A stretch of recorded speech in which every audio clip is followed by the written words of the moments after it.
Salut les margates! Aujourd'hui, on va coudre ensemble le Zafou Doris. Donc, qu'est-ce que tu trouves dans ton kit? Tu trouves toute la mercerie, c'est-à-dire du fil, des épingles, l'aiguille machine adaptée au tissu, une étiquette fait maison ou une autre si tu as choisi une différente sur le site, le tissu avec le patron imprimé au dos, la doublure avec le patron également imprimé dessus, une petite carte et les instructions qui complètent cette vidéo. Et enfin, les 2 sacs de balles d'épeautre pour rembourrer ton Zafou. Donc nous allons commencer par découper toutes les pièces. Donc dans la housse, tu dois avoir 5 pièces. A, B, C1, C2 et D. Et dans la doublure, tu dois avoir 3 pièces, la A, la B et la C. Donc tu vas venir découper ces pièces en suivant les pointillés, donc le trait extérieur de chaque pièce, les pointillés, et tu coupes toutes tes pièces comme ça. Maintenant, nous allons commencer par la doublure. Donc tout d'abord, les ourlets. Donc il faut replier l'ourlet une première fois en suivant le premier trait à 1 cm et bien passer au fer pour marquer le pli. Donc attention, comme tu le vois sur la vidéo, on va retourner côté instruction imprimée. Tu retournes ensuite une deuxième fois et tu marques le deuxième pli au fer. Et ensuite, tu épingles pour que le pli tienne bien. Et donc, évidemment, tu vas faire ça des deux côtés pour marquer les 2 ourlets. Voilà. Nous allons donc maintenant coudre ces ourlets. Donc, tu vas les coudre au plus près de l'intérieur, donc du pli que tu as marqué, le premier pli que tu as marqué, pour que l'ourlet tienne bien et pour faire une jolie finition à la fin. Donc bien sûr, pour ta couture, tu débutes en faisant quelques points arrière, quelques points avant pour bien finir la couture et pareil à la fin. Donc, tu vas coudre les 2 ourlets des 2 côtés de ce tissu. Ensuite, nous allons marquer les plis de la doublure. Donc toujours sur la même pièce, en fait, tu vas venir superposer les repères avec le même numéro, ce qui va permettre de marquer les plis pour le confort de ton Zafou. Donc tu fais bien correspondre le trait 1 avec le trait 1, un coup de fer pour bien marquer le pli et une petite épingle pour que ça tienne. Tu vas donc faire ça sur tous les plis de cette pièce de ta doublure. Donc à chaque fois c'est le même, donc tu le fais bien dans le même sens pour tous les plis, c'est-à-dire que ils vont tous de gauche à droite. Voilà, donc ça donne ça une fois qu'on a marqué tous les plis. Donc tu as une petite épingle par pli et tous tes plis qui sont bien marqués jusqu'au numéro 11. Donc maintenant tu vas venir faire un point donc sur le trait extérieur, donc c'est-à-dire à 0,5 cm du bord. C'est juste pour tenir les plis pour l'instant. C'est pour qu'à l'étape suivante, les plis tiennent bien. Donc tu suis bien tout le trait à 0,5 du bord, tu enlèves les épingles à chaque fois avant d'arriver dessus pour ne pas casser ton aiguille. Et voilà, tu couds comme ça sur toute la longueur et tu fais bien sûr les 2 côtés.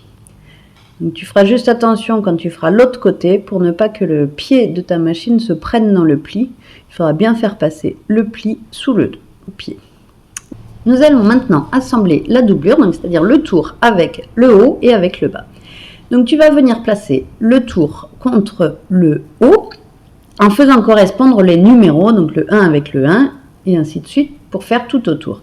Donc tu noteras bien que les indications sont côté extérieur parce qu'on coud toujours endroit contre endroit, mais en fait les indications sont sur l'envers du tissu. C'est moins évident sur la doublure parce qu'on n'a pas de motif. Mais là, c'est bien l'envers qui est à l'extérieur des 2 côtés. Et donc, comme tu le vois, tu fais correspondre les numéros. Tu mets une aiguille par numéro, voire tu peux en rajouter une entre chaque. Et ensuite, on va venir coudre tout simplement le cercle tout autour. Donc, comme d'habitude, des points à l'envers, des points à l'endroit pour bien démarrer la couture. Et une fois que tu as fini, tu refais quelques points pour terminer ta couture en arrière, comme tu peux le voir là. Et voilà, tu peux sortir ton tissu. Tu as les 2 qui sont attachés ensemble. Donc maintenant, on va venir faire pareil avec le dessous. Donc comme on a laissé une ouverture dans le tour du zafou, on peut bien coudre tout autour. Donc même chose, tu fais correspondre les numéros du tour avec les numéros de la pièce du dessous. Donc pour le numéro 0, tu mets bien les deux morceaux du tour côte à côte que tu épingles chacun. Et donc, comme on l'a dit tout à l'heure, tu fais correspondre chaque numéro, tu mets une épingle à chaque chiffre. Et tu peux rajouter une épingle au milieu pour être sûr d'avoir les coutures qui correspondent bien. Et ensuite, on va coudre cette deuxième partie, donc toujours pareil, tout le rond autour qui va être cousu, avec bien sûr des points arrière pour démarrer, et à la fin des points arrière pour arrêter ta couture. Donc bien sûr, tu fais bien attention à ce que le tour ne se replie pas et ne soit pas pris dans la couture. Donc il faut y aller tranquillement pour être sûr de ne pas prendre du tissu qu'on ne devrait pas prendre. Voilà, donc maintenant on va retourner la housse par le trou qu'on a laissé sur le côté.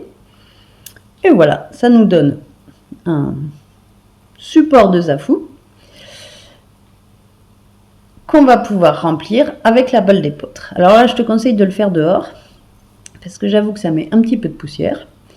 Et si tu le fais dehors, comme ça, tu peux le faire aussi un peu plus rapidement en faisant couler dedans. Donc soit tu peux faire un entonnoir avec un papier, ou sinon tu peux faire comme ça, ou avec une petite pelle qui permet de mettre dedans. Donc voilà, tu remplis bien toute la housse, et maintenant ça va être la couture à la main. Alors, il te faut prendre une aiguille à coudre à la main. Donc tu fais un nœud au bout de ton fil et on va faire une couture invisible. Donc pour faire une couture invisible, en fait, on va faire comme des créneaux d'un château.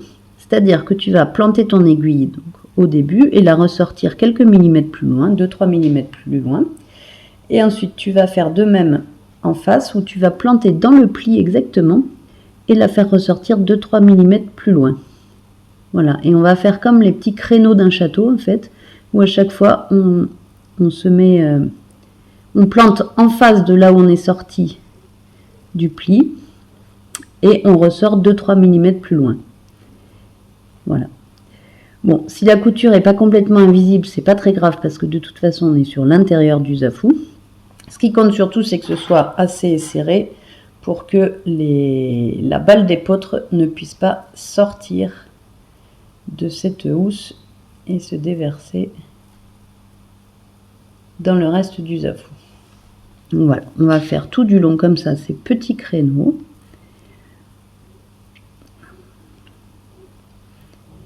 Et on arrive au bout en faisant un nœud tout au bout qui va repasser dans le fil pour former comme ça une boucle et donc bien fermer la couture pour qu'elle ne se défasse pas.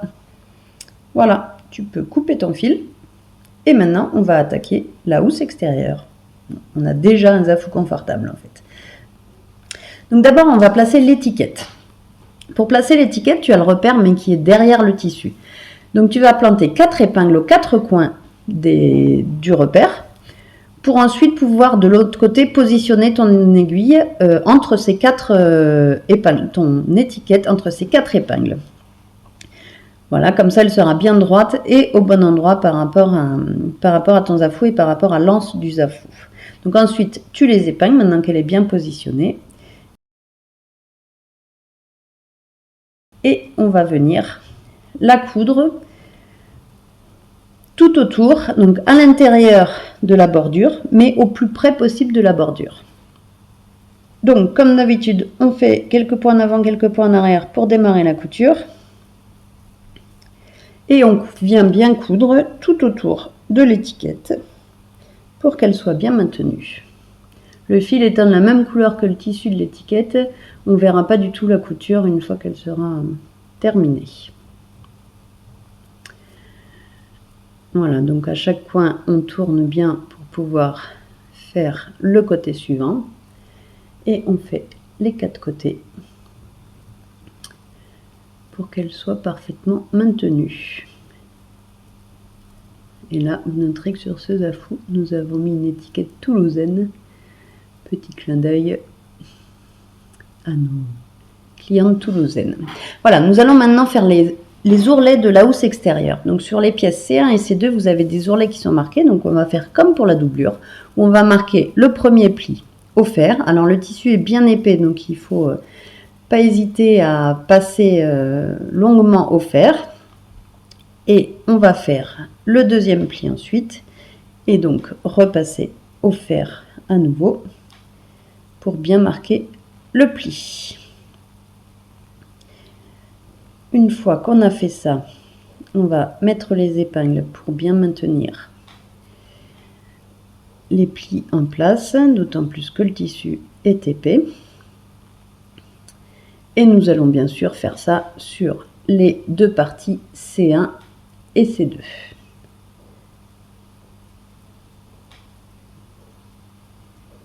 Là, vous voyez que le tissu, c'est le tissu granit, donc en gris et jaune, mais le zafou existe dans 4 autres couleurs. Donc nous allons venir maintenant coudre, comme la dernière fois, à un peu moins d'1 cm du bord pour être au plus près du pli intérieur de l'ourlet.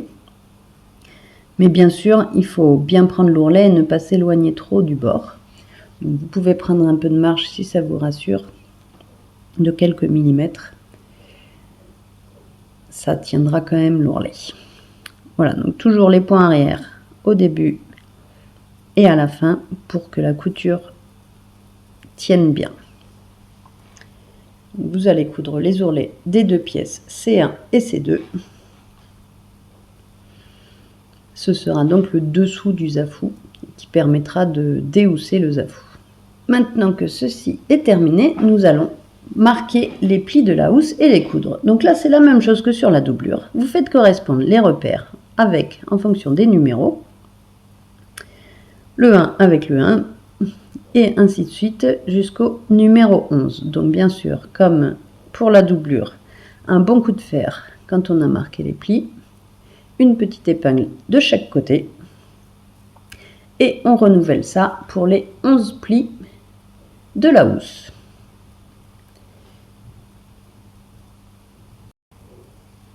Voilà, vous épinglez bien chaque pli pour être sûr que ça tienne bien quand vous amenez ça à la machine.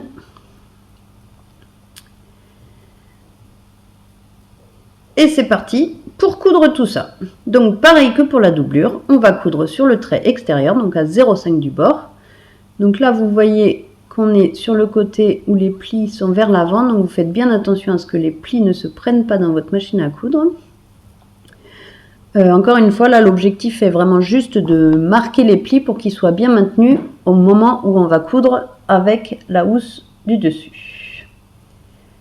On arrive au bout de la première couture. Donc, bien sûr, vous allez faire la couture des deux côtés pour que les plis soient bien marqués. Voilà ce que ça donne. Maintenant, on va venir fermer ce cercle, car contrairement à la doublure, le cercle est fermé et l'ouverture sera au-dessous du zafou. Donc, vous mettez les deux extrémités de votre tissu l'une contre l'autre et vous allez venir coudre en suivant le trait qui est indiqué sur le bord de ce tissu, donc au repère 0. Voilà, donc vous venez coudre, vous êtes à 1 cm du bord et vous n'avez qu'à suivre le trait. Les points arrière au début et à la fin. Je sais que je me répète, mais c'est pour que personne n'oublie. Et voilà, on a donc le tour de notre zafou extérieur qui est formé. Maintenant, nous allons venir préparer l'anse du zafou. Parce que pour pouvoir le porter, on a prévu une anse. Donc c'est la partie D. Donc vous allez la plier en deux comme ceci. Et donc coudre suivant le trait qui est indiqué. Donc on plie, on épingle pour que ça tienne bien en place. Et on va venir coudre sur le trait pour avoir une jolie anse.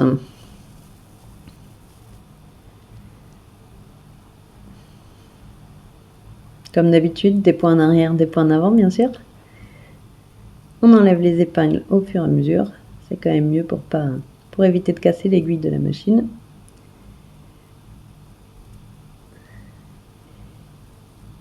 Voilà, comme ça, on a préparé notre anse.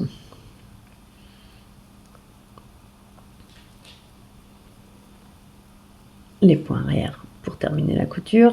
Et maintenant, nous allons retourner cette anse pour voir apparaître l'endroit. Alors, c'est pas le plus facile, mais bon, il faut juste la retourner avec patience et ça se fait sans trop de soucis. Le tout, c'est juste de ne pas s'énerver. Voilà, vous retournez donc cette anse et on voit apparaître le tissu granit.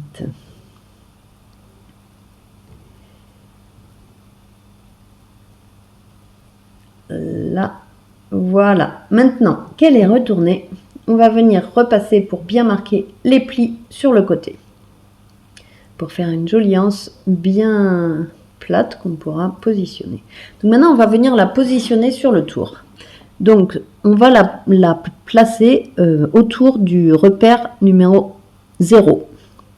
C'est-à-dire là où on a fait la couture pour fermer notre tour de zafou. Donc, vous venez la positionner au-dessus. Donc, si possible, en mettant la couture au milieu. Donc, vous ouvrez bien la couture pour ne pas avoir trop d'épaisseur au même endroit. Ça répartit les épaisseurs. Vous ouvrez la couture du tour et vous épinglez. Et ensuite, on va venir coudre à 0,5 du bord. C'est pareil, c'est juste pour le maintenir le temps qu'on couse après avec le dessus et le dessous. Donc, vous pouvez coudre au même niveau que là où vous avez fait la couture pour les plis, à 0,5 du bord.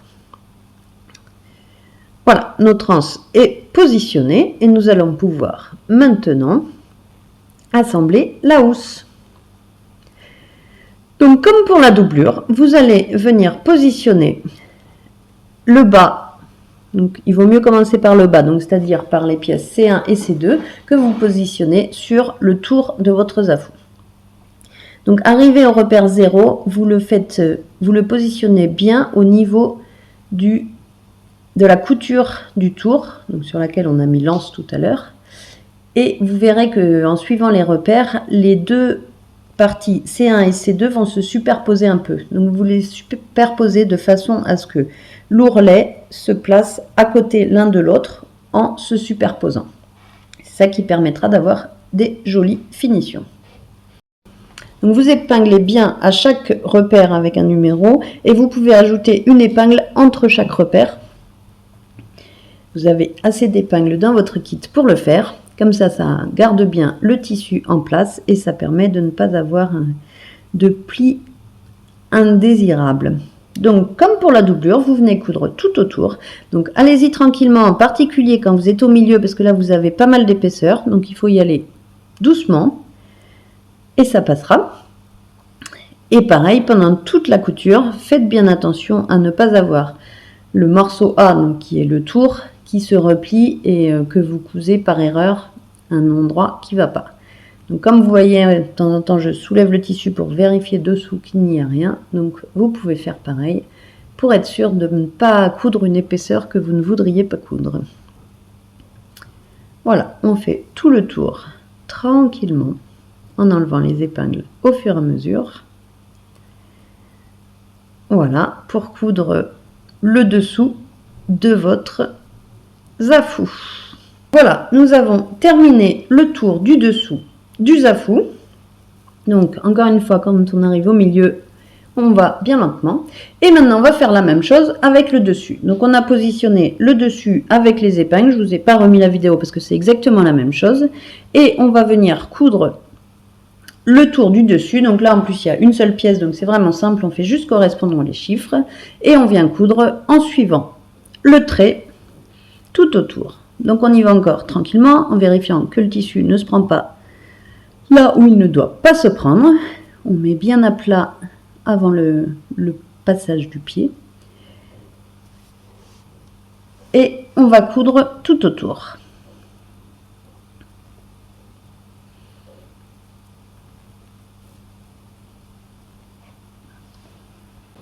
Voilà, on a fini de coudre tous nos zafous. On a une jolie housse extérieure qui se tient bien toute seule. Donc on va venir couper tous les petits fils qui sortent, donc soit les fils de couture qu'on n'a pas cousus, soit les fils du bord du tissu. Voilà, pour avoir un intérieur le plus propre possible. Et maintenant, on va venir retourner la housse, le moment le plus satisfaisant de cette couture.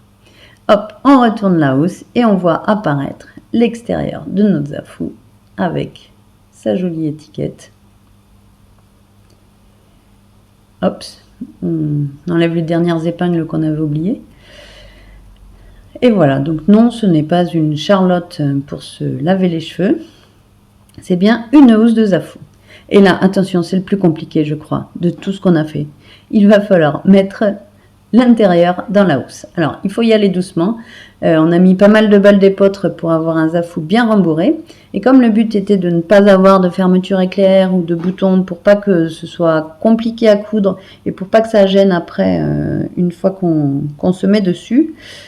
Donc, il faut vraiment le mettre tranquillement dedans. Mais il n'y a pas de souci, ça rentre. On l'a fait plein de fois. Il n'y a aucun souci. Voilà, on aplatit bien pour que ça prenne bien la forme. Et je crois qu'on a terminé notre zafou. Maintenant, place à la méditation ou pas. Et donc, comme vous voyez, la petite anse qui permet de porter le zafou. Bravo d'avoir cousu ce zafou. N'hésite pas à nous le montrer sur les réseaux. Ciao les margates!